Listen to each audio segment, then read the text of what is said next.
बस अपने अखंड ध्वनि पर विराम दे। चौहान वंश, हमने 2 अग्निकुंड से 4 राजपूतों की उत्पत्ति निकली, प्रतिहार, परमार, चालुक्य और चौहान। 2 चले गए थे, 2 यहाँ रहे, तो प्रतिहार पढ़ लिया। अब कौन सा है? अब पहला प्रश्न तो ये बनता है, चौहानों की उत्पत्ति कहाँ से हुई? अग्निकुंड से। तो कॉमन सेंस का प्रश्न है, फिर भी मैं लिखा रहा हूँ चौहानों की उत्पत्ति, जबकि मेरा लिखवाया हुआ है। तो सबसे पहला प्रश्न बना कि इनकी उत्पत्ति कहाँ से हुई? अग्निकुंड से। अब आगे नहीं लिखाऊंगा अग्निकुंड में किसने क्या बताया था, क्योंकि सारी लिखाई हुई है पहले। तो पहली बात तो उत्पत्ति की है। अब एक प्रश्न यह बनता है कि जानकारी के स्रोत, जानकारी के स्रोत। तो ये चौहान जो थे, इनकी उत्पत्ति तो अग्निकुंड से हुई। इसके बाद इनका जो उल्लेख है वो कौन कौन से ग्रंथों में मिलता है? तो कुछ पुस्तक है और उनके लेखक है। कोई 10-15 पुस्तक है, 10-15 उनके लेखक है। तो कुल मिलाकर हमें 20-30 नाम याद करने, वो मैं लिख रहा हूँ। अब उनका कोई धरती पर इलाज नहीं है, किताब और लेखक का 2-4 बार पढ़कर याद करना है। और उनको अगर यहाँ मैं लिख रहा हूँ रफ कॉपी में, आपको घर पे जाकर लिख कर वो पृष्ठ फाड़ कर और दर्पण के पास और रसोई घर में 2 जगह चिपकाना है। क्योंकि एक तो हमारा थोड़ा आवागमन ठीक रहता है, मुंह धोया पहली कांच के अंदर, धोया बाद में भी, 2 बार जावा। एक रसोई घर में खाने पीने के लिए, आते जाते वही दिखे। पृथ्वीराज रासो ग्रंथ के लेखक कौन? पृथ्वीराज विजय ग्रंथ के लेखक। तो वो ही दिखे, तो आते जाते दिखेंगे तो वो याद हो जाएंगे। ठीक है, तो इधर तो लिख रहा हूं मैं ग्रंथ का नाम, पहले मैं ग्रंथ का नाम लिख रहा हूं और इधर लिख रहा हूं लेखक का। अब ये जो बातें ये आपको साथ लिखनी है, तो ऊपर पहले पॉइंट डालो, चौहान वंश। हाँ बिल्कुल सलोम बोल से, और भी मैं कोशिश करूंगा कि और धीरे बोल। उत्पत्ति अग्निकुंड से लिखो, उत्पत्ति अग्निकुंड से। लिख लिया? अब लिखो, एक तरफ लिखना ग्रंथ का नाम, एक तरफ लिखना लेखक का नाम। और मुझे कोई भी ये नहीं कहेगा कभी भी मैं साइंस का स्टूडेंट हूं, बस मेरा विनम्र निवेदन है ये। क्योंकि मुझे पता है इस बात का, साइंस मैथ वाले जहां भी मिलते, गुरु जी मैं तो साइंस का मारता याद ही करना, थारा साइंस याद क्या हुई?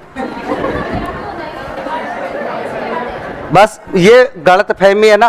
पहले तो दिमाग से इसको निकालो कि मैं साइंस का हूं, मैं मैथ का हूं, ये निकाल दो पहले। क्योंकि आदि तो यही घुसी हुई है, मैं तो साइंस वाला, मारे याद ही नहीं हुआ। ठीक है, जब मैं आर्ट का हूं और मैं साइंस याद कर सकता हूं, तो आप साइंस वाले भी आर्ट याद कर सकते हैं।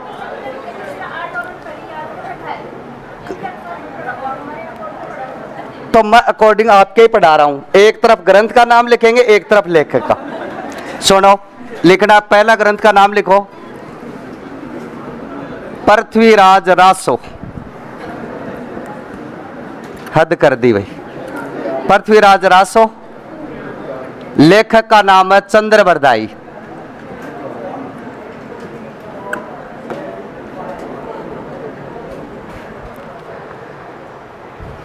लिख लिया?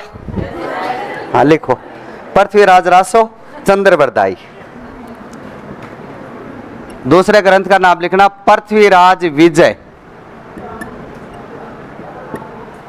और देखना इधर विजय, जय जयानक याद रह जाएगा, जय जयानक। पृथ्वीराज विजय। तीसरा लिखना बिसल देव रासो।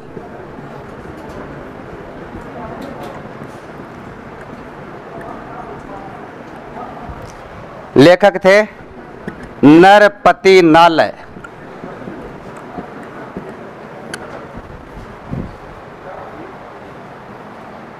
बिसल देव रासो, नरपति नालय।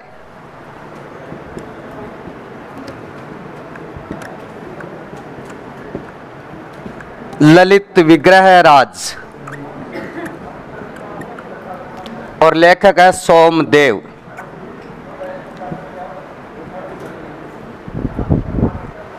ललित विग्रह राज, सोमदेव।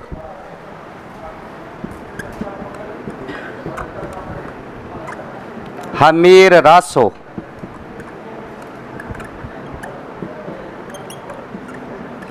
जोधराज सारंगधर। जोधराज का दूसरा नाम है सारंगधर। तो जोधराज या सारंगधर हमीर रासो।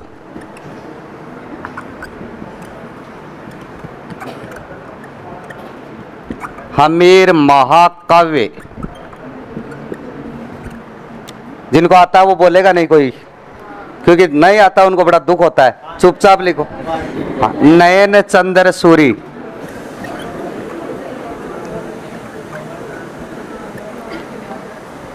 हमीर महाकाव्य, नयन चंद्र सूरी। हमीर हठ, चंद्रशेखर।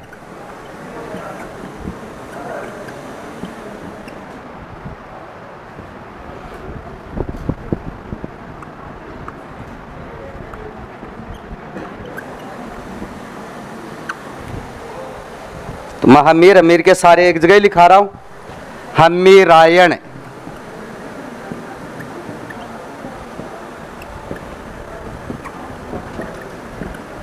बांडो व्यास।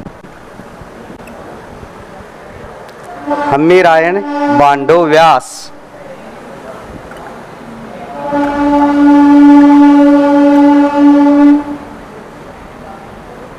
हमीर चौपाई।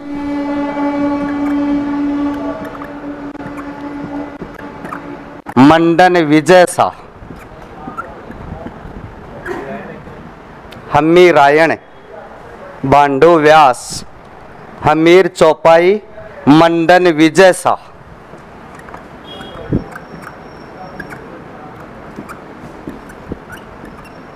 हमीर राछड़ा, राजरूप।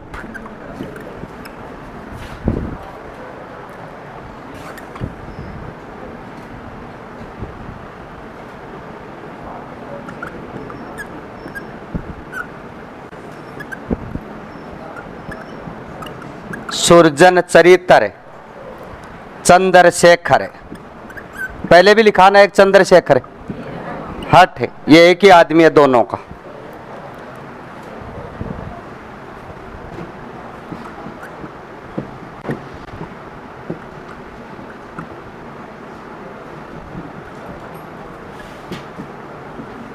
कानड़ देव प्रबंध।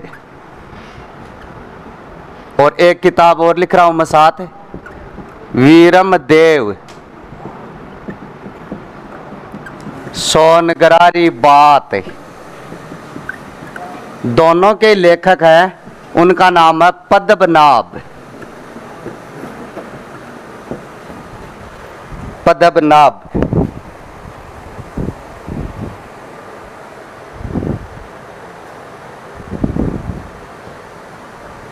कानड़ देव प्रबंध, वीरम देव सोनगरारी बात, दोनों के लेखक कौन है? पद्मनाभ। अचल दास खींचेरी वचनिका।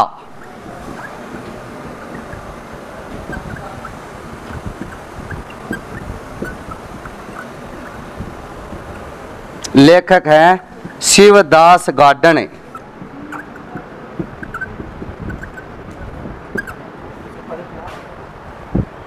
हाँ, पद्मनाभ। पद्मनाभ।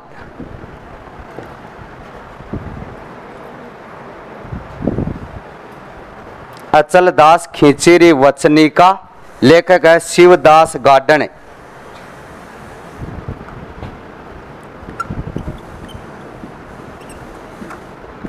खजाइन उल फतू है। इसी किताब का दूसरा नाम है तारीख ए अलाई। और इसी किताब के लेखक है अमीर खुसरो।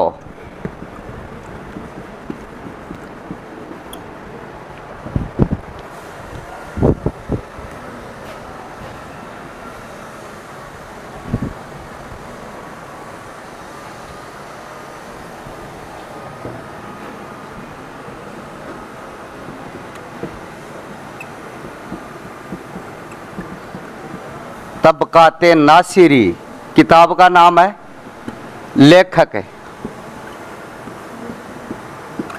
मिनहाज उस सिराज। आपको तो यहाँ कौन मेरा पड़ा किताब कौन सी है, लेखक कौन सा है? तबकाते नासिरी, और लेखक है मिनहाज उस सिराज।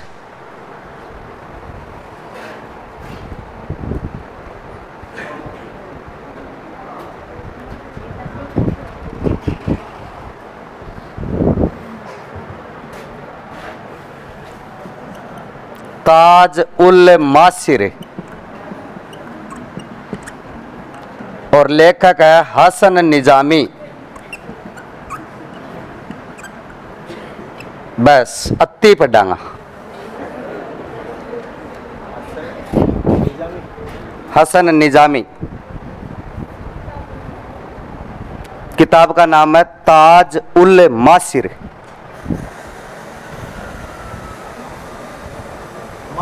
मासिर है, ताज उल मासिर, और लेखक का नाम है हसन निजामी। तो ये लगभग कोई 10-15 एक बुक हुई होगी। हाँ, जितनी भी होगी तो 17 34 नाम याद करना है। चाहे ऊपर लिख लो, 100% एक प्रश्न आएगा। एक की तो मैं गारंटी लेता हूं, ज्यादा आए आपका सौभाग्य, पर 1% आज तक का इतिहास गवाह है कि आता आया है। ठीक है, आगे ध्यान रखना। अभी रीट में आया था, कौन सा? विजय आया था, साफ शब्दों में आया था। तो 1% तो लगभग आता रहता। सब में चौहानों की जानकारी है, क्योंकि चौहानों का जो केंद्र लिख लिया गया है सारा, सबने लिख लिया। अब सुन लो, सब में चौहानों की जानकारी क्यों है? चौहान सांबर में थे। सांबर कहां पर है? जयपुर में। यहां चौहान थे। चौहान यहां से 2 जगह गए, एक तो अपने अजमेर में और एक गए थे नाडोल। नाडोल कहां पर है? पाली में। नाडोल से चौहान गए सिरोही। कहां गए? सिरोही। और नाडोल से चौहान गए कोटा, बूंदी, झालावाड़। लेकिन आपके ठीक काम है, ये आपके कोरस में नहीं है, ये आपके कोरस में नहीं है। नाडोल से गए जालोर, ये आपके कोरस में है। हाँ, कौन सा? जालोर। अजमेर जो है, अजमेर से जो शासक है वो गए थे रणथंबोर, तो रणथंबोर है। अब अजमेर, रणथंबोर, जालोर, ये सारा आपके सिलेबस में है। नाडोल भी है, क्योंकि नाडोल से गए हैं, नाम नहीं है नाडोल का बीच में, तो ये हमें पढ़ने हैं। अब ध्यान देना, यहाँ के हैं, यहाँ के हैं, यहाँ भी है, और यहाँ, तो हर जगह के ये जो ग्रंथ है इनमें इनका उल्लेख है। मूल रूप से रणथंबोर में एक शासक था हमीर देव चौहान। ये सारे हमीर देव चौहान की जानकारी के स्रोत हैं। कितनी किताब है? तो 7 तो हमीर देव चौहान की है, रणथंबोर वाले की। ठीक है, ये 2 किताब है, ये दोनों किताब है जालोर वालों की। किनकी? जालोर। जालोर में कानड़ देव शासक था, उसकी दोनों किताब कौन सी? ये एक गागरोन का शासक था अचलदास जी। तो गागरोन की बात है नहीं अपने, लेकिन गागरोन वालों का संबंध है, इस वजह से ये किताब है अमीर खुसरो की।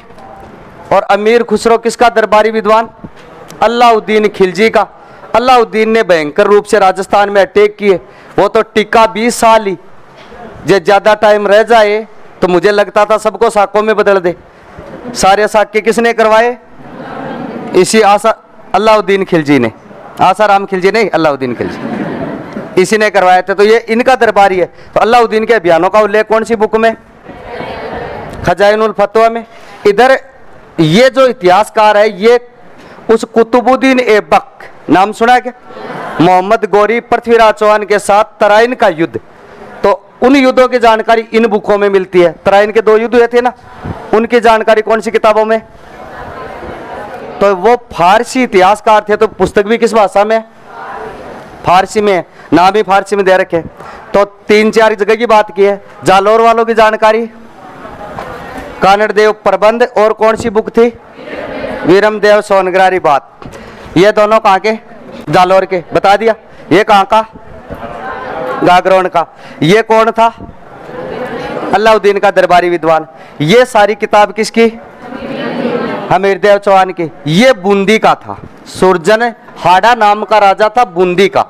इसका दरबारी विद्वान था ये कौन? चंद्रशेखर। इसने इनके ऊपर भी बुक लिखी। और हमीर बड़ा हट था। हमीर के बारे में कहावत प्रचलित है, सिंह सवन सतपुरुष वचन कदली फलत एक बार, हमीर हट तिरिया तेल चढ़े न दूजी बार। नाम सुना ना? इस हट के ऊपर बुक लिखी थी किसने? चंद्रशेखर ने। अब ये सुनना, ये दोनों बुक है पृथ्वीराज चौहान की, मोहम्मद गौरी के साथ युद्ध किया था ना, उनकी दोनों बुक है। कौन कौन सी? ये दोनों बुक है बिसलदेव रासो की। बिसलदेव रासो बिसलदेव की बुक है। और बिसलदेव का वास्तविक नाम था विग्रहराज चतुर्थ। नाम सुना है ना? और इन दोनों बुकों में बिसलदेव के प्रेम प्रसंग का उल्लेख है। किसके? बिसलदेव। इस बुक में तो ये लिखा हुआ है कि एक भोज नाम का राजा था परमार वंश का, उसकी राजकुमारी का नाम था राजमती। और राजमती का और विग्रहराज चतुर्थ का प्रेम प्रसंग।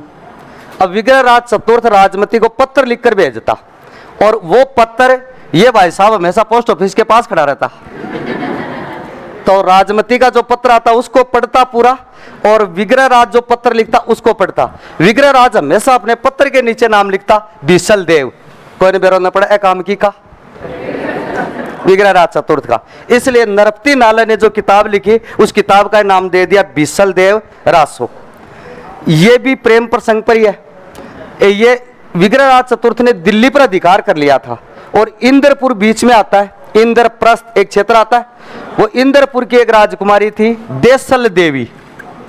उस देसल देवी के साथ प्रेम प्रसंग था किसका? विग्रहराज का। ये इसका दरबारी विद्वान। विग्रहराज का दरबारी विद्वान कौन? विग्रहराज जब भी फोन पर बात करता है किससे?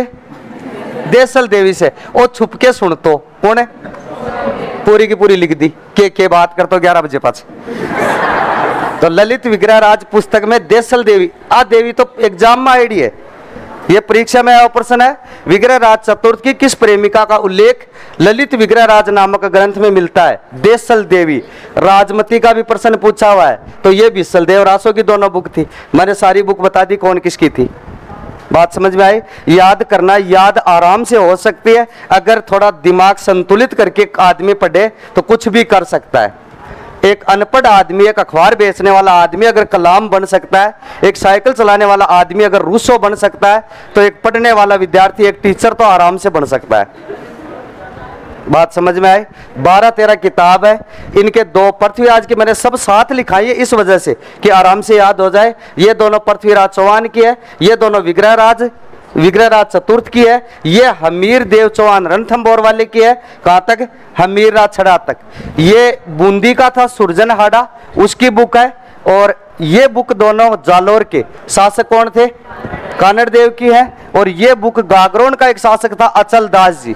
बहुत लंबी चौड़ी कहानी है, टाइम कम मैं बताऊंगा कभी। अचल दास जी के साथ बड़ा दुर्व्यवहार हुआ था, क्योंकि हमारे सब जो राजस्थान के राजा थे उनके 5-7 रानियां हुआ करती थी। और अचल दास जी की शादी हुई कुंभा की बहन के साथ। मेवाड़ का राजा था कुंभा, और कुंभा की बहन का नाम था लाला मेवाड़ी। अब जिसका भाई शक्तिशाली है उस बहन का डंका बजता है। तो लाला मेवाड़ी का डंका बजता था। उसने कहा एक शादी कर लिए, किधर भी नजर मत झांकना अब। इसलिए बेचारा जब भी कोई राजा मिलने के लिए आता तो आते पहला ये प्रश्न होता, रानियां कितनी है जी? अचल दास जी को इस मामले में नीचे झुकना पड़ता। तो अचल दास खिंचीरी वचनिका में शिवदास गार्डन ने बहुत जोरदार तरीके से राजस्थानी भाषा में लिखा है। यह राजस्थानी भाषा का ग्रंथ है वचनिका। रासो रासो जिस शब्द के आगे लगा हुआ है वो भी राजस्थानी के। ये जिस शब्द के आगे रासो लगा है ना, ये सारे कौन सी भाषा के हैं? राजस्थानी। तो कोई भी ग्रंथ आए और परीक्षा में पूछे जिसके आगे रासो लगा हुआ है, छत्रपति रासो काशी छंगाणी का था, वो भी राजस्थानी में था। तो रासो शब्द वाले कौन सी भाषा के हैं? अधिकांशतः। और ये जो विजय वगैरह ये है जिनके ऐसे नाम लगते हैं वो लगभग संस्कृत के हैं। आगे हम इनकी पूरी डिटेल से चर्चा